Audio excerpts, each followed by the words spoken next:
ಸತ್ತ ಮೇಲೂ ನೀವು ಜೀವಂತವಾಗಿರ್ತೀರ. ಅದಕ್ಕೆ ಪುನೀತ್ ರಾಜ್ಕುಮಾರ್ ಅವರೇ ಕಾರಣ. ಅಮ್ಮಂಗೆ ಕರ್ಕೊಂಡು ಹೋದ್ರು, ಸ್ವಂತ ಮಗಳ ಬಾಲಕ್ಕೆ ನೋಡಿದ್ದೀನಿ. 100 ರೂಪಾಯಿ 10 ರೂಪಾಯಿ ಯಾರಿಗಾದ್ರು ಸಹಾಯ ಮಾಡಿ ಸರ್. ಈ ಕಾಲದಲ್ಲಿ ದುಡ್ಡು ಇಲ್ಲ ಅಂದ್ರೆ ಏನೂ ಆಗಲ್ಲ. ದಾನ ಧರ್ಮ ಮಾಡಿದವನ ಮನೆ ಯಾವತ್ತೂ ಖಾಲಿ ಆಗುವುದಿಲ್ಲ. ನಾನು ಓಪನ್ ಆಗಿ ಹೇಳ್ತೀನಿ ಬ್ರದರ್, ಇವಾಗ ಚಾಲೆಂಜ್ ಮಾಡ್ತೀನಿ. ನಾನು ಮಿನಿಮಮ್ ಅಂದ್ರೂ 2 ಲಕ್ಷ ಜನಕ್ಕೆ ಫ್ರೀ ಆಪರೇಷನ್ ಮಾಡಿಸ್ತೀನಿ.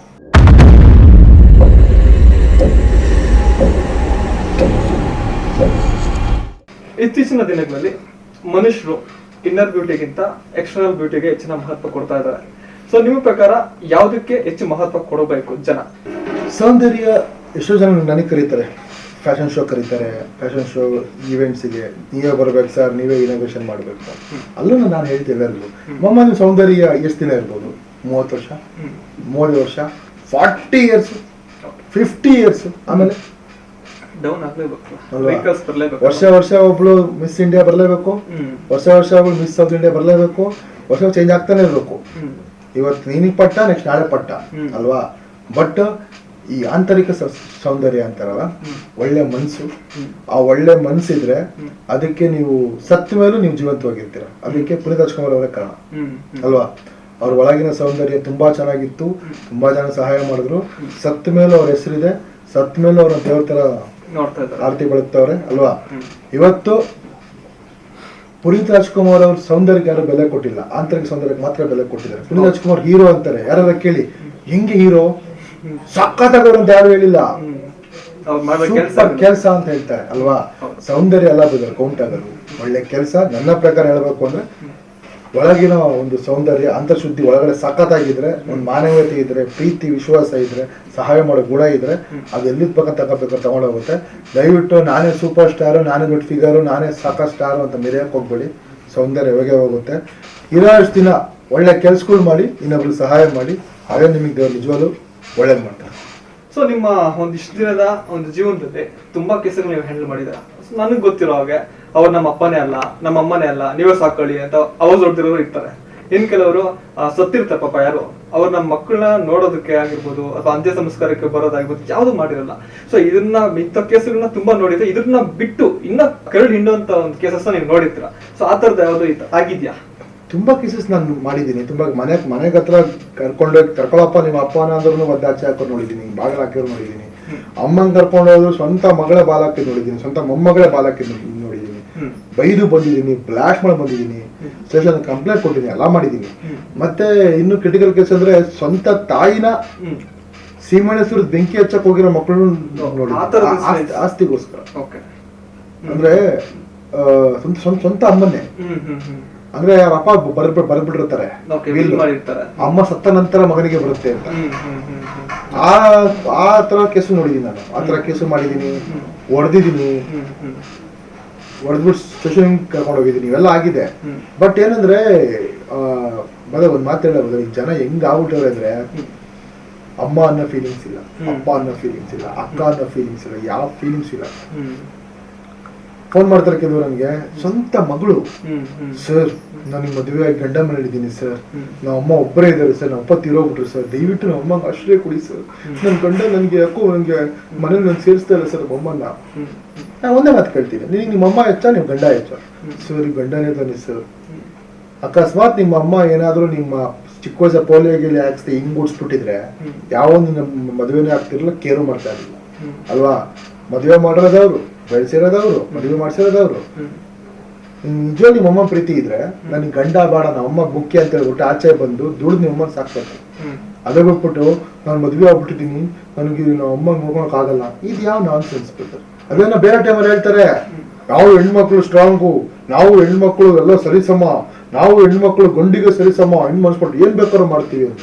ನೀವು ಏನ್ ಬೇಕಾದ್ರೂ ಮಾಡೋದ್ ಬಿಟ್ಬಿಡಿ, ಅಪ್ಪ ಅಮ್ಮನ್ ಸಾಕ್ರಿ, ಏನ್ ಬೇಕು ಬಿಡೋದು ಆಮೇಲೆ, ಬಟ್ ಅಪ್ಪ ಅಮ್ಮನ್ ಸಾಕ್ರಿ. ಎಷ್ಟು ಅನ್ಸುತ್ತೆ, ಇಂಥ ಹೆಣ್ಮಕ್ಳವ್ರ, ಇಂಥ ಹೆಂಗಸ್ರವ್ರ.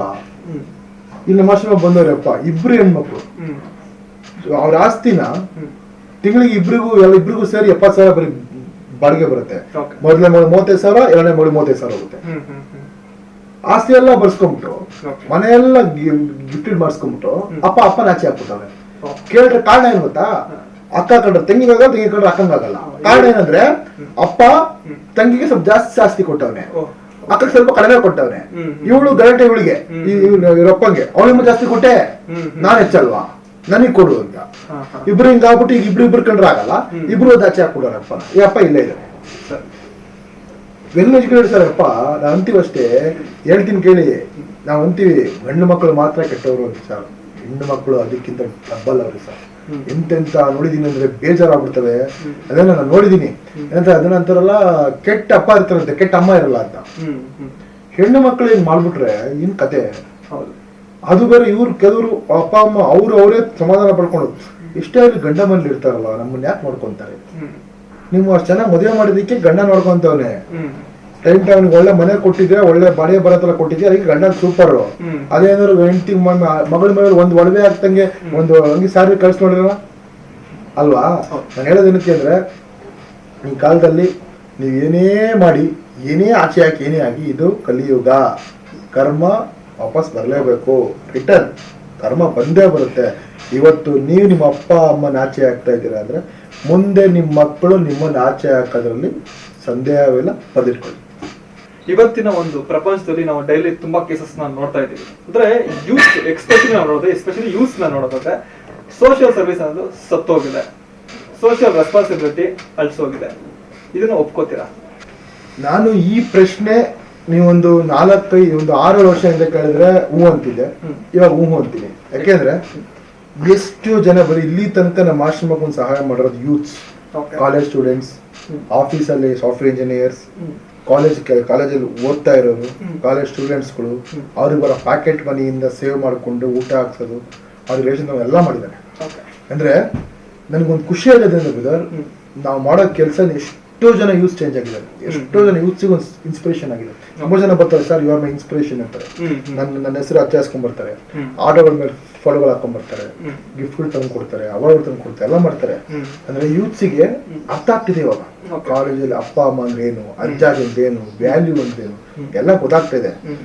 ತುಂಬಾ ಜನ ಸಹಾಯ ಮಾಡ್ತೀರಿ ಇವಾಗ. ನೋಡಿ, ನನಗೆ ಒಂದು ಯಾರೋ ಒಬ್ರು, ನನಗೆ ಪ್ರಶಾಂತ್ ಚಕ್ರವರ್ತಿ ಅಭಿಮಾನಿ ಬಳಗ ಅಂತ ಮಾಡ್ಕೊಂಡ್ರು ಬೆಂಗಳೂರಲ್ಲಿ. ಎಲ್ಲ ಬಂದ್ಬಿಟ್ಟು ಇಂಜಿನಿಯರ್ ಸ್ಟೂಡೆಂಟ್ಸ್ಗಳು, ಇಂಜಿನಿಯರಿಂಗ್, ಮೆಕ್ಯಾನಿಕಲ್ ಇಂಜಿನಿಯರಿಂಗ್, ಇಂಥವರೆಲ್ಲ ಸ್ಟೂಡೆಂಟ್. ಒಂದು 270 ಮೆಂಬರ್ಸ್ ಇದ್ದಾರೆ. ಅವರೆಲ್ಲ ಏನ್ ಮಾಡ್ತಾರೆ ಗೊತ್ತಾಗೋದ, ತಿಂಗಳು 100 ರೂಪಾಯಿ ಹಾಕ್ತಾರೆ. ಹಾಕ್ಬಿಟ್ಟು ಒಂದು ಲಂಸ ಒಂದು ಬರುತ್ತೆ, ತಿಂಗಳು ಒಂದು ಮಾಡ್ತಾರೆ. ಏನ್ ಮಾಡ್ತಾರೆ ಗೊತ್ತಾ, ಒಂದ್ ಜೊತೆ ಚಪ್ಪಲಿ ಅಭಿಯಾನ, ಒಂದ್ ಜೊತೆ ಬಟ್ಟೆ ಅಭಿಯಾನ, ಅನ್ನದಾನ ಅಭಿಯಾನ ಅಂತ ಮಾಡ್ತಾರೆ. ಅಂದ್ರೆ ಈಗ ದಾರಿ ಹೋಗ್ತಾ ಹೋಗ್ತಾ ಹೋಗ್ತಾ ಹೋಗ್ತಾ ಯಾರು ಇರ್ತಾರೆ ಗೊತ್ತಾ, ಒಂದೊಂದು ಚಪ್ಪಲಿ ಕೊಟ್ಟಿ ಹೋಗ್ಬೇಕು. ವಿಡಿಯೋ ಮಾಡಲ್ಲ ಅವ್ರು ನಮ್ಗೆ ತೃಪ್ತಿ ಆ ತರ ಮಾಡ್ತಾ ಹೋಗ್ತಾರೆ. ಒಳ್ಳೆ ಕೆಲಸ. ಬಟ್ ಯೂತ್ಸ್ ಕೆಲವು ನೋಡ್ತಾ ಇದೀನಿ, ಕೆಲವು ಟ್ರೆಂಡ್, ಕೆಲವು ಇನ್ಸ್ಟಾಗ್ರಾಮ್ ಅಲ್ಲೆಲ್ಲ ಅದೇನೋ ಫಾಲೋವರ್ಸ್ ಮಾಡಿದ್ರೆ ನಂಗೆ ಫಾಲೋ ಮಾಡಿ, ನಿಮ್ಗೆ ಎಷ್ಟು ಅಮೌಂಟ್ ಕೊಡ್ತೀನಿ, ಇಷ್ಟು ಅಮೌಂಟ್ ಕೊಡ್ತೀನಿ, ಇಷ್ಟು ಕೊಡ್ತೀನಿ, 1000 ಕೊಡ್ತೀನಿ, 2000 ಕೊಡ್ತೀನಿ, ಆಮೇಲೆ ಹಣ ಇವತ್ತು ಪ್ರಾಬ್ಲಮ್ ಇದೆ ಹೆಲ್ಪ್ ಮಾಡಿ, ನನಗೆ ಇವತ್ತು ಹಣ 2000 ಹೆಲ್ಪ್ ಮಾಡಿ, 3000 ಹೆಲ್ಪ್ ಮಾಡಿ. ನಾನು ಏನೆಲ್ಲ ಕೊಟ್ಟಿದ್ದೀನಿ ಅಂದ್ರೆ, ಕಷ್ಟ ಇಲ್ದಿರೋ ಪ್ರಪಂಚನೇ ಇಲ್ಲ, ಕಷ್ಟ ಇರೋ ಜೀವನೇ ಇಲ್ಲ. ಪ್ರತಿಯೊಬ್ಬನಿಗೂ ಕಷ್ಟ ಇದೆ, ಅಂಬಾನಿಯೂ ಕಷ್ಟ ಇದೆ, ಎಲ್ಲರಿಗೂ ಅವ್ರ ಕಮಿಟ್ಮೆಂಟ್ ಇದ್ದೇ ಇರುತ್ತೆ. ನಾನು ಹೇಳೋದೇನಂದ್ರೆ, ಅದೇ 2000 ದಿನದಲ್ಲಿ 2000 ರೂಪಾಯಿ ಯಾರಿಗೊಬ್ರು ಕೊಡೋ ಬದಲು ಆ 2000 ರೂಪಾಯಿ ಒಂದು 20 ಜನ ಊಟ ಹಾಕ್ರಿ. ಆ ಕ್ಷಣಕ್ಕೆ ಹೊಟ್ಟೆ ಹಸು ತುಂಬಿಸಿ. ಅದನ್ನ ಹೇಳಿದ್ ನಾನು, ಹಸ್ತವ್ರಿಗೆ ಅನ್ನ ಕೊಟ್ಟರೆ ದೇವರಿಗೆ ಸಾಲ ಕೊಟ್ಟಂತೆ. ಈಗ ಯಾರೋ ನಿಮಗೊಂದು ಆಯ್ತು, ನೀವು ಬ್ರದರ್ ನೀವು ಹಾಕ್ತಾ ಇರ್ಬೋದು, ಬಹಳ ಖುಷಿ ನನಗೆ. ಹಾಕಿದ್ರು ಕರೆಕ್ಟ್ ಆಗಿದೆ ಅಂತ ಏನ್ ಗ್ಯಾರಂಟಿ? ಏನೋ ಒಂದು ಕಮೆಂಟ್ ಹಾಕಿರ್ಬೋದು, ಸುಮ್ನೆ ಹಾಕಿರ್ಬೋದು, ಅಥವಾ ಏನ್ ಬೇಕಾದ್ರೂ ಮಾಡ್ಬೋದು ಅಲ್ವಾ. ಈಗ ಲೈಕ್ಸ್ ಕಮೆಂಟ್ಗೋಸ್ಕರ ನಮ್ ಸಂಪಾದನೆ ಮಾಡಿ ದುಡ್ಡನ್ನ ನಾವು ಕೊಡೋ ಬದಲು ನೀವೇ ರಿಯಾಲಿಟಿಗೆ ಹೋಗಿ ನೀವೇನೋ ಮಾಡಿ ಅಲ್ವಾ. ಈಗ ಲೈಕ್ಸು ಕಮೆಂಟ್ಗೋಸ್ಕರನೇ ಮಾಡೋದಾದ್ರೆ ಸಹಾಯ ಏನಕ್ಕೆ ಮಾಡ್ಬೇಕು ಅಲ್ಲ ಬ್ರದರ್? ನಾನು ಅರ್ಥ ಮಾಡ್ಕೊಳ್ಳಿ. ಇವತ್ತು ನಾನು ಹೇಳೋದಿಷ್ಟೇ, ಯೂಸ್ ಚೇಂಜ್ ಆಗ್ತಿದ್ದೀರಾ, ಇನ್ನೊಬ್ರನ್ನ ಚೇಂಜ್ ಮಾಡೋಕೆ ಪ್ರಯತ್ನ ಪಡಿ. ಪಾರ್ಟಿ ಮಾಡಬೇಡಿ, ಟ್ರಿಪ್ ಹೋಗ್ಬೇಡಿ, ಮಜಾ ಮಾಡ್ಬೇಡಿ ಹೇಳ್ತಿರೋದಲ್ಲ. 100 ರೂಪಾಯಿ 10 ರೂಪಾಯಿ ಯಾರಿಗಾದ್ರು ಸಹಾಯ ಮಾಡೋಣ, ಅದು ನನ್ನ ಒಂದು ಕಾನ್ಸೆಪ್ಟ್. ಒಳ್ಳೆ ಯೋಚನೆ ಅದು ಅಲ್ವಾ. ನಾನು ಇವತ್ತು ನನಗೆ ತುಂಬಾ ಜನ ಬರ್ತಾರೆ, ಈಗ ಸರ್ ನನ್ ಕೇಕ್ ಕಟ್ ಮಾಡಕ್ ಇಷ್ಟ ಇಲ್ಲ ಸರ್, ನಂಗೆ ಅದ್ ಮಾಡಕ್ ಇಷ್ಟ ಇಲ್ಲ ಸರ್, ಅದ್ರಲ್ಲಿ ಏನೋ ಮಾಡ್ತೀವಿ. ನಿನಗೆ ಕೇಕ್ ಕಟ್ ಮಾಡೋಣ ಅಂತ ಹೇಳಿದ್ ಯಾರು? ಮಾಡು ಗುರು, ನೀನು ಕೇಕ್ ಕಟ್ ಮಾಡಿದ್ರು, ನೀನ್ ಕೇಕ್ ಕಟ್ ಮಾಡು, ನೀನ್ ಪಾರ್ಟಿ ಮಾಡು, ಹೋಗಿ ಎಣ್ಣೆ ಹೊಡಿ, ಟ್ರಿಪ್ ಮಾಡ್ತೀಯ ಮಾಡು, ಏನ್ ಬೇಕಾದ್ರೂ ಮಾಡು. ನಾನು ಬೇಡ ಅಂತ ಹೇಳ್ತಿರೋದಲ್ಲ, ನಿನ್ ಪರ್ಸನಲ್, ಯಾರು ಬೇಡ ಅಧಿಕಾರ ಯಾವ ನಮ್ಮ ಮಗನಿಗೂ ಇಲ್ಲ. ಅದು ನಮ್ ಲೈಫು, ನಮ್ದು ಇಷ್ಟ, ಅವ್ರ ಲೈಫ್ ಅವ್ರ ಇಷ್ಟ. ನಾನು ಹೇಳೋದೇನಂದ್ರೆ 100 ರೂಪಾಯಿ 10 ರೂಪಾಯಿ ಆದ್ರೂ ಸಹಾಯ ಮಾಡೋಣ ಅಷ್ಟೇ. ಅದು ಬಿಟ್ಬಿಟ್ಟು ನಾನು ಒಳ್ಳೆ ಹುಡುಗ, ನಾನು ಏನು ಮಾಡಲ್ಲ, ಯಾರು ನಂಬ್ತಾರೆ ನಿನ್ನ? ದಾನ್ ಹೇಳಿ ಬ್ರದರ್, ನಾನಂತೂ ಒಳ್ಳೆನಲ್ಲ. ನನಗೂ ಫ್ರೆಂಡ್ಸ್ ಪಾರ್ಟಿ ಕರೀತಾರೆ, ನಾನು ಪಾರ್ಟಿಗೆ ಹೋಗ್ತೀನಿ, ನಾನು ಮಾಡ್ತೀನಿ. ಆಮೇಲೆ ನನಗೂ ಪರ್ಸನಲ್ ಲೈಫ್ ಇದೆ ಗೊತ್ತಾ, ನಾನು ಮನುಷ್ಯನೇ, ನಾನು ದೇವರಲ್ಲ. ಮನುಷ್ಯ ದೇವರಾಗ ಸಾಧ್ಯನೇ ಇಲ್ಲ, ಮನುಷ್ಯ ದೇವರಾಗ ಸಾಧ್ಯನೇ ಇಲ್ಲ. ಅದೇ ತುಂಬಾ ನೋಡಿದೀನಿ, ಅದ ಮೈ ಮೇಲೆ ಬರುತ್ತಂತೆ ಹೋಗುತ್ತಂತೆ, ನಾನು ಅದೆಲ್ಲ ನಂಬಲ್ಲ. ಯಾಕಂದ್ರೆ ಮನುಷ್ಯನ ಮೈ ಮೇಲೆ ದೇವ್ರು ಬಂತು ಅಂದ್ರೆ ಅವನು ಬದುಕಿರಲ್ಲ. ಸರ್, ಇವತ್ತಿನ ಒಂದು ಪ್ರಪಂಚದಲ್ಲಿ ದುಡ್ಡಿಗೆ ತುಂಬಾ ಮಹತ್ವ ಕೊಡ್ತಾ ಇದಾರೆ. ಪ್ರತಿಯೊಬ್ರು ದುಡ್ಡು ದುಡ್ಡು ಅಂತ ಅದರಿಂದ ಓಡ್ತಾ ಇದಾರೆ. ಆದ್ರೆ ಇನ್ನೊಂದ್ ಕಡೆ ತಮ್ಮಂತ ಸೇವಕರು, ಸಮಾಜ ಸೇವಕರು, ದಾನ ಧರ್ಮ ಸಮಾಜ ಸೇವೆ ಅಂತ ಒಂದ್ ಕಡೆ ಓಡಾಡ್ತಿದ್ರು. ಅಂದ್ರೆ ಮನುಷ್ಯನಿಗೆ ನಿಜವಾದ ಒಂದು ತೃಪ್ತಿ ಸಿಗೋದು ದುಡ್ಡಿಂದನ, ಒಂದು ಸೇವೆ ಮಾಡೋದ್ರಿಂದನ? ಸೂಪರ್ ಆಗಿ ಕೇಳಿದ ಪ್ರಶ್ನೆ. ಬಟ್ ನಾನು ಒಂದ್ ಹೇಳ್ತೀನಿ ಸರ್, ಈ ಕಾಲದಲ್ಲಿ ದುಡ್ಡು ಇಲ್ಲ ಅಂದ್ರೆ ಏನೂ ಆಗಲ್ಲ. ಯಾಕೆ ಅಂದ್ರೆ ಸರ್, ಇವತ್ತು ನೋಡಿ ನಮ್ಮ ಆಶ್ರಮದಲ್ಲಿ ಈಗ ಎಷ್ಟು ಜನ ಇದ್ದಾರೆ, ಬರೀ ಪ್ರೀತಿ ಪ್ರೀತಿ ಅನ್ಕೊಂಡಿದ್ರೆ ಊಟ ಹೆಂಗ್ ಆಗ್ತದೆ?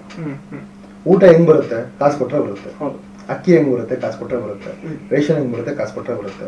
ಅದೇ ಪ್ರೀತಿ, ಬರೀ ಪ್ರೀತಿಯಿಂದ ಜೀವಂತವಾಗಿರಿ ಅಂದ್ರೆ ಎಷ್ಟು ದಿನ ಬದುಕ್ಬೋದು? ಒಂದ್ 4 ದಿನ, 5 ದಿನ, 1 ವಾರ, ಯೋಗ ಮಾಡೋ 15 ದಿನ ಅಷ್ಟೇನಾ? ಆಮೇಲೆ ಸಾವು ಅಲ್ವಾ? ನಾನು ಹೇಳೋದೇನಂದ್ರೆ ದುಡ್ಡು ಮುಖ್ಯನೇ, ದುಡ್ಡು ಮುಖ್ಯ. ಮುಖ್ಯ ಅಲ್ಲ, ನಾನು ಯಾವತ್ತೂ ಹೇಳಿಲ್ಲ, ದುಡ್ಡು ಮುಖ್ಯನೇ. ಬಟ್ ನಾನು ಹೇಳೋದೇನಂದ್ರೆ, ನೀವು ದುಡ್ಡಿಂದ ಪ್ರೀತಿ, ವಿಶ್ವಾಸ, ಅಪ್ಪ ಅಮ್ಮನ ಸಂಬಂಧಗಳನ್ನ ಕೊಂಡ್ಕೊಳಕ್ ಸಾಧ್ಯ ಇಲ್ಲ. ನಾನ್ ನಂಬಿರೋದಿಷ್ಟೇ, ದಾನ ಧರ್ಮ ಯಾರು ಮಾಡೋಷ್ಟು ದೊಡ್ಡವ್ರ ವ್ಯಕ್ತಿ ಯಾರು ಇಲ್ಲ. ನಾವೊಂದು ದೊಡ್ಡವರಲ್ಲ. ಇವತ್ತು ಹೇಳ್ತೀನಿ ಕೇಳಿ, ಅವನು ನನಗೆ ಭಿಕ್ಷೆ ಕೊಟ್ಟವನೇ, ನಾವು ಇನ್ನೊಬ್ರಿಗೆ ಕೊಡ್ತಾ ಇದೀವಿ, ಇನ್ನೊಬ್ಬ ಕೊಡ್ತಾನೆ ಅಷ್ಟೇ. ಬಟ್ ಒಂದೇ ಹೇಳ್ತೀನಿ, ಯಾರು ಯಾರಿಗೊಬ್ರಿಗೆ ಹೋಗಿ ಒಂದು ದಾನ ಧರ್ಮ ಹೆಲ್ಪ್ ಮಾಡ್ತಾರೆ ಅಂದ್ರೆ ಅದಕ್ಕೊಂದು ಕಾರಣ ಇರುತ್ತೆ. ಏನ್ ಗೊತ್ತಾಗೋದ, ಹಿಂದಿನ ಜನ್ಮದಲ್ಲಿ ಅವರ ಮನೆಯಲ್ಲಿ ಅವರ ಮನೆಯಲ್ಲಿ ಊಟ ಗೀಟ ನಾವು ಮಾಡಿರ್ತೀವಿ, ಅವ್ರದ್ದು ಅನ್ನದ ಇದಿರುತ್ತೆ, ಏನದು ಋಣ ಇರುತ್ತೆ. ಅದನ್ನ ಈ ಜನ್ಮದಲ್ಲಿ ನಾವು ಅವ್ರಿಗೆ ವಾಪಸ್ ಕೊಡ್ತಾ ಇದೀವಿ ಅಷ್ಟೇ. ಇಲ್ಲಿ ಯಾವನು ದಾನಿಗಳಿಲ್ಲ. ಈಗ ನೋಡಿ, ಇಲ್ಲಿ ನಮ್ಮ ಆಶ್ರಮಕ್ಕೆ ಕೋಲ್ಕತ್ತಾದಿಂದ ಬರ್ತಾರೆ, ಶಾಪುರಿಂದ ಬರ್ತಾರೆ, ಬಿಜಾಪುರಿಂದ ಬರ್ತಾರೆ. ಬಿಜಾಪುರದಿಂದ ಇಲ್ಲಿ ಬರತ್ತಂಗೆ ಎಷ್ಟೋ ಆಶ್ರಮ ಇದೆ ಅಲ್ವಾ? ಅಲ್ಲೇ ಕೊಡ್ಬೋದು, ಇಲ್ಲೇ ಬಂದು ಕೊಡ್ತಾರೆ. ಅರ್ಥ ಮಾಡ್ಕೊಳ್ಳಿ, ಇಲ್ಲಿ ಯಾರೋ ಇರೋ ನಮ್ಮ ಆಶ್ರಮ ಇರೋ ಜನಗಳಲ್ಲಿ ಅವ್ರದ್ದು ಅನ್ನದ್ರೊಣ ಇಲ್ಲಿದೆ, ಅದನ್ನ ತೀರ್ಸಕ್ಕೆ ಅಷ್ಟು ದೂರದಿಂದ ಬರ್ತಾನೆ. ದೇವ್ರು ಬಿಡಲ್ಲಂತೆ, ಲಾಸ್ಟ್ ಅನ್ನದ್ರೊಣ ತೀರ್ಸ್ಲೇಬೇಕು ಅನ್ನೋದು ಬರೋದು. ಬಟ್ ನಾನ್ ನಂಬಿರೋದು ಇಷ್ಟೇ, ದಾನ ಧರ್ಮದಲ್ಲಿ ಮಾಡೋ ಸಿಗೋ ಒಂದು ನೆಮ್ಮದಿ, ಒಂದು ಏನದು ಒಂದು ಅದರ ತೃಪ್ತಿ ಎಲ್ಲೂ ಸಿಗಲ್ಲ. ಯಾಕೆಂದ್ರೆ ನಾವು ದಾನ ಧರ್ಮ ಮಾಡಿದ್ರೆ ಅವ್ರು ನಮ್ಗೆ ಏನ್ ಕೊಡ್ತಾರೆ ಅಂತ ಇಲ್ಲ, ಬಟ್ ನೀನ್ ಚೆನ್ನಾಗಿರಪ್ಪ, ನೀನ್ ಸಖತ್ತಾಗಿರಪ್ಪ, ನಿನ್ ಫ್ಯಾಮಿಲಿ ಚೆನ್ನಾಗಿರ್ಲಿ, ನೀನ್ ಚೆನ್ನಾಗಿರ್ಲಿ ಬಯಸ್ತಾರಲ್ಲ, ಅದೇ ಒಂದು ಉದ್ದೇಶ ಅಷ್ಟೇ. ದುಡ್ಡು ಮಾಡೋಳು ಅದನ್ನ ಹೇಳ್ತೀನಿ, ಎಷ್ಟೋ ಕೋಟಿಗಟ್ಟಲೆ ಕಾಸು ಮಾಡಿರ್ತಾರೆ, ಅವ್ರಿಗೆ ಬರ್ಬಾರ್ದು ಕಾಯಿಲೆ ಬಂದ್ಬಿಟ್ಟಿರುತ್ತೆ, ಟ್ರೀಟ್ಮೆಂಟ್ ಮಾಡ್ಸಕ್ಕೆ ಆಗಲ್ಲ. ಈಗ ನೋಡಿ, ಬೇಕಾದ್ರೆ ನೋಡಿ ನೀವು, ಎಷ್ಟೋ ಬಡವರು ಫ್ಯಾಮಿಲಿ ಇರ್ತಾರೆ, ನೋಡಿದೀರಾ? ಈಗ ಹಳ್ಳಿ ಕಡೆ ಈ ಗಾರೆ ಕೆಲಸ ಮಾಡೋರು, ಈ ಕಬ್ಬಣ ಹೊಡೆಯೋರು 100 ವರ್ಷ ಬದುಕ್ತಾರೆ, 110 ವರ್ಷ ಬದುಕ್ತಾರೆ. ಯಾಕೆಂದ್ರೆ ಅವ್ರಿಗೆ ಆಸೆ ಇರಲ್ಲ. ಅವ್ರು ನೋಡಿ, ಅವ್ರ ಮನೆಗೆ ಹೋಗಿ ನೀವೇನಾದ್ರು ಕೇಳಿ, ಊಟ ಗೀಟ ಕೇಳಿ, ಮನೆಗೆ ಹೋದಾಗ ಗಾರೆ ಕೆಲಸ ಮಾಡೋನು, ತಗೊಳಪ್ಪ ಒಂದು ರೊಟ್ಟಿ ತಿನ್ಕೊಂಡು ಹೋಗು ಅಂತಾನೆ. ಶ್ರೀಮಂತ ಮನೆಗೆ ಹೋಗ್ರಿ, ಗೇಟ್ ಲಾಕ್ ಮಾಡ್ಬಿಟ್ಟು ಅಲ್ವಾ? ಅಲ್ಲೇ ಅರ್ಥ ಮಾಡ್ಕೋಬೇಕು, ದಾನ ಧರ್ಮ ಮಾಡಿದವನ ಮನೆ ಯಾವತ್ತೂ ಖಾಲಿ ಆಗುವುದಿಲ್ಲ. ಅಂದ್ರೆ ಅನ್ನ ಹಾಕುವ ಮನೆ ಯಾವತ್ತೂ ಖಾಲಿ ಆಗುವುದಿಲ್ಲ. ಅದು ಯಾವ ವಿಷ್ಣುಳು ಇಲ್ಲ. ಇವತ್ತು ನೋಡಿ, ಯಾವುದೇ ಮಠ, ಯಾವುದೇ ದೇವಸ್ಥಾನ, ಯಾವುದೇ ಆಶ್ರಮ ನೀವು ನೋಡಿ, ಯಾರು ಬೀದಿಗೆ ಬಂದಿಲ್ಲ. ಇವತ್ತು ತುಂಬಿ ದೇವ್ರ ಜಾಸ್ತಿ ಕೊಡ್ತವನೆ. ಅಲ್ಲ ಅರ್ಥ ಮಾಡ್ಕೋಬೇಕು. ಅರ್ಥ ಮಾಡ್ಕೊಳ್ಳಿ, ಮಾರಲ್ ಆಫ್ ದ ಸ್ಟೋರಿ, ದಾನ ಧರ್ಮವೇ ಶ್ರೇಷ್ಠ, ದುಡ್ಡಲ್ಲ. ಆಶ್ರಮದ ಕೆಲಸ ಸಕ್ರಿಯವಾಗಿ ಇರ್ತೀರಾ, ಬಿಸಿ ಇರ್ತೀರಾ. ಅದಾದ ನಂತರ ಕೆಲವೊಂದು ಸಮಾಜ ಸೇವೆಗಳನ್ನ ಮಾಡ್ತಾ ಇರ್ತೀರಾ. ಅದನ್ನು ಮುಖ್ಯವಾಗಿ ನನಗೆ ಕನ್ಸಿದ್ದು ಅಂದ್ರೆ, ಇತ್ತೀಚಿನ ದಿನಗಳಲ್ಲಿ ನಾವು ನಿಮ್ಮನ್ನ ನೋಡ್ತಾ ಇರ್ಬೇಕಾದ್ರೆ ಒಂದು ಬೆಳಕಿಗೆ ಬಂದಿದೆ ಅಂದ್ರೆ, ಕಷ್ಟದಲ್ಲಿರುವಂತ ಪ್ರತಿಭೆಗಳನ್ನ ಗುರುತಿಸ್ತೀರಾ, ಮತ್ತೆ ಅವ್ರಿಗೂ ಆರ್ಥಿಕವಾಗಿ ಸಹಾಯ ಮಾಡ್ತೀರಾ, ಇನ್ನೊಂದು ಸ್ವಲ್ಪ ಮೇಲೆ ತರುವಂತ ಕೆಲಸಗಳು ಮಾಡ್ತಾ ಇದ್ದೀರಾ. ಸೊ ಇದು ಯಾವ ಕಾರಣಕ್ಕೆ, ಅಥವಾ ಇದರಿಂದ ಏನಾದ್ರೂ ಒಂದು ಉದ್ದೇಶ ಇದೆಯಾ? ಪ್ರತಿಯೊಬ್ಬನಿಗೂ ಕಷ್ಟ ಇರುತ್ತೆ, ಹಾಗಂತ ಎಲ್ಲಾ ಕಷ್ಟಗಳಿಗೂ ಸಹಾಯ ಮಾಡ್ತೀವಿ ಅಂತ ಆ ದೇವ್ರ ಶಕ್ತಿ ನಮ್ಗೆ ಇನ್ನೂ ಕೊಟ್ಟಿಲ್ಲ. ಸಾಧ್ಯವಾದಷ್ಟು ಮಾಡೋಣ ಅಂತ ಅಷ್ಟೇ. ಸುಮಾರು ಜನ ಫೋನ್ ಮಾಡ್ತಾರೆ, ಸರ್ ಹಿಂಗಿದೆ ಹಂಗಿದೆ, ಹಂಗ್ ಮನೆ ಕಷ್ಟ ಇದೆ, ಮಕ್ಳಿಗೆ ಫೀಸ್ ಕಟ್ಟಿಲ್ಲ, ಮಕ್ಳಿಗೆ ಇದ್ ಮಾಡ್ಬೇಕು. ಇನ್ ಕೆಲವರು ಮಕ್ಕಳಿಗೆ 1 ಲಕ್ಷ ಫೀಸ್ ಕಟ್ಟಬೇಕು ಕಾಲೇಜ್ಗೆ, ಇದು ಸ್ಕೂಲಿಗೆ. ಇನ್ ಕೆಲವರು ಸರ್ ಮಕ್ಕಳಿಗೆ ಒಂದು ಇದ್ ಮಾಡ್ಬೇಕು, ಏನೋ ಮಾಡ್ಬೇಕು ಅಂತ ಕಳಿಸ್ತಾರೆ. ಓಕೆ, ಮಾಡೋಣ. ನಾನು ಎಂತ ಮಾಡ್ತೀನಿ ಗೊತ್ತಾ, ಈಗ ಏನು ಸಾಯ್ತಾ ಇದಾರೆ, ಏನೋ ಮಾಡ್ತಿದ್ದಾರೆ, ಏನೋ ಆಪರೇಷನ್ ಮಾಡಿಸ್ಬೇಕು, ಜೀವಂತ ಇರಲ್ಲ, ಏನೋ ಕ್ಯಾನ್ಸರ್ 4ನೇ ಸ್ಟೇಜು, ಅಂತವ್ರಿಗೆಲ್ಲ ಹೆಲ್ಪ್ ಮಾಡ್ತೀನಿ. ಕೆಲವರು ಸರ್ 1 ಲಕ್ಷ ಫೀಸ್ ಕಟ್ಟಬೇಕು ಅಂತ, ಬದಲು ಈಗ ಹಾಸ್ಕಿದಷ್ಟು ನಾವು ಕಾಲ್ ಹಚ್ಬೇಕು ಹೌದು. ಅಲ್ವಾ? ಈಗ ನನ್ನ ಮಗನಿಗೆ ನಾನು ಓದ್ಸಕ್ ಯೋಗ್ಯತೆ ಇಲ್ಲ, ನಾನು ಗೌರ್ಮೆಂಟ್ ಸ್ಕೂಲ್ಗೆ ಹಾಕ್ತೀನಿ. ನನ್ನ ಮಗ ಆಗಲ್ವಾ, ನನ್ನ ಕೈಲಿ ಆಗಲ್ವಾ, ಮನೆಗೀಗ ಈ ಮನೆಗೆ ಮನೆ ಒಂದು 8,000 ಬಾಡಿಗೆ ನನ್ ಕಟ್ಟಕ್ಕಾಗಲ್ಲ, ಏನ್ ಮಾಡ್ತೀವಿ, 3,000 ಬಾಡಿಗೆಗೆ ಹೋಗ್ತೀವಿ. ಅದೇ ಹೇಳ ಹಾಸ್ಕಿದಷ್ಟು ಕಾಲ್ ಹಚ್ಬೇಕು ಅಂತ. ಇನ್ನಾರು ಹೇಳೋರೆ ಹಾಸ್ಕಿನ ದುಡ್ದು ಮಾಡ್ಕೊಳ್ಳೋಣ ಅಂತ, ಅದೆಲ್ಲ ಅವ್ರ ಕೆಪಾಸಿಟಿ, ನನಗೆ ಗೊತ್ತಿಲ್ಲ. ವಾಟೆ ಅದ್ ಬಗ್ಗೆ ನಾವು ಮಾತಾಡಕ್ ಹೋಗಲ್ಲ. ಬಟ್ ನಾನು ಹೇಳಿದೆ ಅಂದ್ರೆ ಇವತ್ತು ಒಬ್ಬರಿಗೆ ಕಷ್ಟ ಇದೆ ಅಂದ್ರೆ ಅವ್ನು ಏನೋ ಒಂದು ಆಲ್ಟರ್ ಮಾಡ್ಕೋಬೇಕು. ಅದು ಬಿಟ್ಬಿಟ್ಟು ಈಗ ಇದೇ ಸ್ಕೂಲ್ ಓದಿಸ್ಬೇಕು, ಇದೇ ಮಾಡ್ಬೇಕು ಅಂದ್ರೆ ಕಷ್ಟ ಆಗುತ್ತೆ. ಈಗ ನಾನೇ ನೋಡಿ ಬಜಾರ್, ನಾನೇ ನನ್ನ ಮಗನಿಗೆ ಸೇರಿಸಿರೋದು ಒಂದು ಇಲ್ಲೇ ನಮ್ಮ ಸ್ಕೂಲಿಗೆ. ವರ್ಷಕ್ಕೆ ಎಷ್ಟು ಗೊತ್ತಾ ನನ್ನ ಮಗನ ಓದೋ ಸ್ಕೂಲಿಗೆ? ವರ್ಷಕ್ಕೆ 16,000 ನಾನು ಹಾಕ್ತೀನಿ ನನ್ನ ಮಗನ ಸ್ಕೂಲಿಗೆ. ನೀವು ಚೆಕ್ ಮಾಡ್ಕೊಳ್ಬೇಕು. ವರ್ಷಕ್ಕೆ 16,000 ಒಂದು ಲೆಕ್ಕ ತಗೊಂಡ್ರೆ ತಿಂಗಳಿಗೆ 1,000 ರೂಪಾಯಿ ತಿಂಗಳಿಗೆ ನಾ ಕಟ್ಟೋದು. ನಾನು ಏನಕ್ಕೆ ಇವೆಲ್ಲ ಹೇಳ್ತೀನಿ ಅಂದ್ರೆ ನಮಗೂ 1,000 ಕಷ್ಟ ಇದೆ. ನಾನು ಇವಾಗಿರೋದು ಬಂದ್ಬಿಟ್ಟು ಒಂದು ಮನೇನ ಲೀಸಿಗೆ ತಗೊಂಡಿದ್ದೀನಿ. ನಾನು ಇವತ್ತು ಸ್ವಂತ ಮನೇಲಿ ಇಲ್ಲ. ನಾನು ಏನಕ್ಕೆ ಹೇಳ್ತೀನಿ ಅಂದ್ರೆ ಕಷ್ಟ ಮನುಷ್ಯನಿಗೆ ಬರದೆ ಮರಕ್ ಬರಲ್ಲ. ನಾನು ಸಹಾಯ ಮಾಡ್ತೀನಿ, ಇಲ್ಲ ಅಂತಲ್ಲ. ಅಂದ್ರೆ ಈಗ ಮೊನ್ನೆ ಈವ್ನಿಂಗ್ ಮಾಡಿದೆ, ಯಾರದು ನಮ್ಮ ಮನಸ್ಸು ಒಳ್ಳೇದು ಮಾಡಿರೋ ದೇವರು, ಅವ್ರ ಮನೆಗೆ ಹೋಗಿದ್ದೆ. ಅವ್ರ ಮನೆಗೆ ಹೋಗಿ ನೋಡ್ತೀನಿ, ಅವ್ರ ಮನೇಲಿ ಸಣ್ಣ ಮನೆ, ಬಾಡಿಗೆನೆ 400 ರೂಪಾಯಿನ 300 ರೂಪಾಯಿನ ತಿಂಗಳಿಗೆ ಬಾಡಿಗೆ ಅಷ್ಟು ಬರ್ತದೆ. ಇವು ಚಿಕ್ಕ ಚಿಕ್ಕ ಮಕ್ಕಳು, ಇವು ಚಿಕ್ಕ ಚಿಕ್ಕ ಮಕ್ಕಳು ಅಂಗನವಾಡಿಗೆ ಹೋಗ್ತವೆ. ಇವನು ಡ್ರಿಂಕ್ಸ್ ಮಾಡೋ ಮನುಷ್ಯ ಅಲ್ಲ ಇವನು. ಅವ್ರು ಮಾತಾಡೋದೇ ಹಂಗೆ. ಯಾರು ಡ್ರಿಂಕ್ಸ್ ಕೊಟ್ಟೆ ನಾನು. ಆ ಟೈಮಲ್ಲಿ ನಾನು ಅವ್ರಿಗೆ ಹೋಗ್ಬಿಟ್ಟು ಮನೆಗೆ ಹೋಗಿ ಒಂದು 3 ತಿಂಗಳ ರೇಷನ್ ಕೊಟ್ಟೆ. ಆಮೇಲೆ ಸ್ವಲ್ಪ ಅಮೌಂಟ್ ಸ್ವಲ್ಪ ಸಹಾಯ ಮಾಡಿದೆ ಫ್ರೆಂಡ್ಸಿಗೆಲ್ಲ ಕೇಳಿ ಅಷ್ಟೆಲ್ಲ ಮಾಡ್ತೀವಿ. ಮತ್ತೆ ಒಬ್ಳು ಚಿಕ್ಕ ಹುಡುಗಿ ಇದ್ಲು, ಒಬ್ಳು ಹೆವಿ ಟ್ಯಾಲೆಂಟೆಡ್ ಮಗು, ಡಾಕ್ಟರ್ ಧವನಿ ಅಂತ. ಅವ್ರ ಅಮ್ಮಂಗೆ ಬೋನ್ ಕ್ಯಾನ್ಸರ್ ಆಗಿತ್ತು, ಅವ್ರ ಅಮ್ಮಂಗೂ ಸಹಾಯ ಮಾಡಿದೆ, ಅವ್ರ ಮಗಳಿಗೂ ಸಹಾಯ ಮಾಡಿದೆ, ಎಲ್ಲ ಮಾಡಿದೆ. ಈ ತರ ತುಂಬಾ ಜನಕ್ಕೆ ಮಾಡ್ತೀವಿ. ಬಟ್ ಜನ ಅನ್ಕೊಳ್ಳೋದೇನ್ ಗೊತ್ತಾ, ನಮಗೂ ಮಾಡ್ತಾರೆ, ಎಲ್ಲರಿಗೂ ಮಾಡ್ತಾರೆ. ಎಲ್ಲರಿಗೂ ಮಾಡಕ್ಕೆ ಬದಲು ಒಂದು ಓಪನ್ ಆಗಿ ಹೇಳ್ತೀನಿ, ಈಗ ಒಟ್ಟಿಗೆ ಬಂದ ನಂತರ ಒಂದು ಈಗ ಒಬ್ರಿಗೆ ನನ್ನ ಪ್ರಾಬ್ಲಮ್ ಹಿಂಗಾಗಿ ಗೊತ್ತಾಗ ಒಬ್ರಿಗೆ ಸಹಾಯ ಮಾಡಿರ್ತೀನಿ, ಆ ಟೈಮಲ್ಲಿ ಸಿಕ್ಕಿರ್ತ ಸಹಾಯ ಮಾಡ್ಬಿಟ್ಟಿರ್ತೀನಿ, ಅದು ಎಲ್ಲ ಕಡೆ ವೈರಲ್ ಆಗಿರುತ್ತೆ. ಅದೇ ಟೈಮಿಗೆ ಒಂದು 400 ಫೋನ್ ಬರ್ತದೆ ಮುಂದೆ, ನಮ್ಮ ಅಪ್ಪಂಗೆ ಆಪರೇಷನ್, ಅವ್ರಿಗೆ ಆಪರೇಷನ್, ಇವ್ರಿಗೆ ಆಪರೇಷನ್. ನಾನು ಮಾಡೋಣ, ಟೈಮ್ ಕೊಡಿ. ಏನಾಗ್ಬಿಡುತ್ತೆ, ಸಾರ್ ಒಬ್ರಿಗೊಂದು ಮಾಡ್ತಾರೆ, ಒಬ್ರಿಗೊಂದು ಮಾಡ್ತಾರೆ. ನಾನು ಇದ್ದೇ ತರ ಮಾಡಕ್ಕೆ ನನ್ನ ಹತ್ರ ಇರೋದೇ ಕಷ್ಟ. ನಾನೇ ಎಷ್ಟು ಜನ ಸಾಕ್ತಾ ಇದ್ದೀನಿ, ಅದರಲ್ಲೂ ಒಬ್ರಿಗೋ ಇಬ್ರಿಗೋ ದೇವ್ರಿಗೆ ಸಹಾಯ ಮಾಡೋ ಶಕ್ತಿ ಕೊಟ್ಟವನೇ. 100 ಜನ ಸಹಾಯ ಮಾಡ್ಬೇಕು, ಅದು ಮಾಡ್ಬೇಕು, ನಮ್ಮ ಅಪ್ಪ ಅಂಬಾನಿ ಆಗಬೇಕಷ್ಟೆ. ನಾನು ಅಂಬಾನಿಗೆ ಏನಾದ್ರು ಅಂಬಾನಿ ಇವತ್ತು ನಾನು ಒಂದೇನು ಕೇಳ್ಕೊಂತೀನಿ, ಅಂಬಾನಿ ಅವ್ರೇನೋ ನಾನು ದತ್ತು ತಗೊಂಡ್ಬಿಟ್ರೆ ಹೇಳ್ತೀನಿ ಕೇಳಿ, ಅವ್ರೇನೋ ನನ್ನ ಮಗ ನನ್ಗೇನೋ ದತ್ತು ತಗೊಂಡ್ಬಿಟ್ರೆ ನಾನು ಓಪನ್ ಆಗಿ ಹೇಳ್ತೀನಿ ಬದರ್, ಇವಾಗ ಚಾಲೆಂಜ್ ಮಾಡ್ತೀನಿ, ನಾನು ಮಿನಿಮಮ್ ಅಂದ್ರೂ 2 ಲಕ್ಷ ಜನಕ್ಕೆ ಫ್ರೀ ಆಪರೇಷನ್ ಮಾಡಿಸ್ತೀನಿ. ನನ್ನ ತಾಕತ್ತ ನಾನು ಮಾಡಿಸ್ತೀನಿ. ಬಟ್ ಆಗಲ್ಲ, ನಾನೇ ಕಷ್ಟಪಟ್ಟು ಸಂಪಾದನೆ ಮಾಡ್ಕೊಂಡು ಏನೋ ಮಾಡ್ಕೊಂಡು ಎಷ್ಟು ಜನ ಸಾಕ್ತಾ ಇದ್ದೀನಿ. ಅದರಲ್ಲೂ ಎಲ್ಲ ಮಾಡ್ಬೇಕು ತುಂಬಾ ಕಷ್ಟ ಆಗುತ್ತೆ. ಕೆಲವರು ಫೋನ್ ಮಾಡ್ತಾರೆ, ಸರ್ 10,000 ರೂಪಾಯಿ ಮನೆ ಬಾಡಿಗೆ ಕಟ್ಟಿಲ್ಲ, 5,000 ರೂಪಾಯಿ ಮನೆ ಬಾಡಿಗೆ ಕಟ್ಟಿಲ್ಲ ಅಂತ. ಅದೇ ನಾನೀಗ ನನ್ನ ಆಶ್ರಮ ಬಾಡಿಗೆ ನಂಗೆ ಹೆಲ್ಪ್ ಮಾಡ್ತಾರೆ. ನಾನೀಗ ಆಶ್ರಮಕ್ಕೆ ಯಾರಾದ್ರೂ ಸಂಬಳ ಕೊಡ್ಬೇಕು, ನಂಗೆ ಹೆಲ್ಪ್ ಮಾಡ್ತಾರೆ. ಈಗ ಇನ್ನೇ ಗೊತ್ತಾ, ಕೆಲವರು ಫೋನ್ ಮಾಡ್ತಾರೆ, ಸರ್ ನಮಸ್ಕಾರ ಸರ್, ನಾನು ನಿಮ್ಮ ಫಾಲೋವರ್ ಸರ್, ನಾನು ನಿಮ್ಮ ದಿನ ನೋಡ್ತಿದ್ದೀನಿ ಸರ್. ಥ್ಯಾಂಕ್ ಯು ಇಲ್ಲ ಸರ್, ಅರ್ಜೆಂಟ್ ಇಲ್ಲಿ ಬಂದಿದ್ದೆ, ಒಂದು ಅರ್ಜೆಂಟಾಗಿ ಒಂದು 3,000 ಹಾಕಿ ಸರ್, ನಾಳೆ ಬೆಳಿಗ್ಗೆ ಹಾಕ್ಬಿಡ್ತೀನಿ. ನಾನು ಪ್ರಶ್ನೆ ಮಾಡ್ತೀನಿ, ಏನು ಪ್ರಶ್ನೆ ಮಾಡ್ತೀನಿ ಗೊತ್ತಾ, ನೋಡಪ್ಪ ನಿಮ್ಗೆ ಯಾರು ಅಂತ ಗೊತ್ತಿರಲ್ಲ, ಅಪ್ಪ ನಿಮ್ಗೆ ಫೋನ್ ಮಾಡ್ತೇನೆ, ಫೋನ್ ಮಾಡ್ಬಿಟ್ಟು ಅರ್ಜೆಂಟಾಗಿ 3,000 ಹಾಕೊಂಡು ಹಾಕ್ತೀಯಾ? ಇಲ್ಲ ಸರ್, ಮತ್ತೆ ನಾನು ಹೆಂಗೆ ಹಾಕ್ಲಿ ಸರ್? ನಾನು ಏನೋ ಕಳಿಸ್ತೀನಿ ಸರ್, ನಮ್ಮ ಮನೆ ಹೊರದಾಗ ಕಳಿಸ್ತೀನಿ, ಇದು ಕಳಿಸ್ತೀನಿ. ಕಳ್ಸಪ್ಪ, ನನಗೆ ಬೇಜಾರಿಲ್ಲ, ನಂಗಿಲ್ಲ. ನೀನ್ ಹೇಳಿ ಸತ್ಯ ಅಂತ ನನಗೆ ಹೆಂಗ್ ಗೊತ್ತು? ಬೇಕಾದ್ರೆ ವಿಡಿಯೋ ಕಾಲ್ ಮಾಡಲ್ಲ ಸರ್. ನಾನು ಹೇಳ್ತಿದ್ದೇನಂದ್ರೆ ಹಾಕೋದೇನು ದೊಡ್ಡ ವಿಷಯ ಅಲ್ಲ. ನನ್ನ ಉದ್ದೇಶ ಏನ್ ಗೊತ್ತಾ, ಅದೇ 3,000 ರೂಪಾಯಿ ಇದ್ರೆ ಇಲ್ಲಿ ಅವ್ರಿಗೆ ಒಂದು 10 ಲೀಟರ್ 50 ಲೀಟರ್ ಹಾಲು ಬರುತ್ತೆ, ಅವ್ರಿಗೆ ಮೆಡಿಸಿನ್ ಬರುತ್ತೆ. ಅದೇ 3,000 ರೂಪಾಯಿಂದ ಒಂದು 30-40 ಜನಕ್ಕೆ ಮೆಡಿಸಿನ್ ಬರುತ್ತೆ. ಆ ತಿಂಕ್ ನನಗೆ. ಅದೇ ಬಿಟ್ರೆ ಅವ್ರಿಗೆ ಸಹಾಯ ಮಾಡಬಾರ್ದು ಅಂತ ಉದ್ದೇಶ ನಂಗಿಲ್ಲ.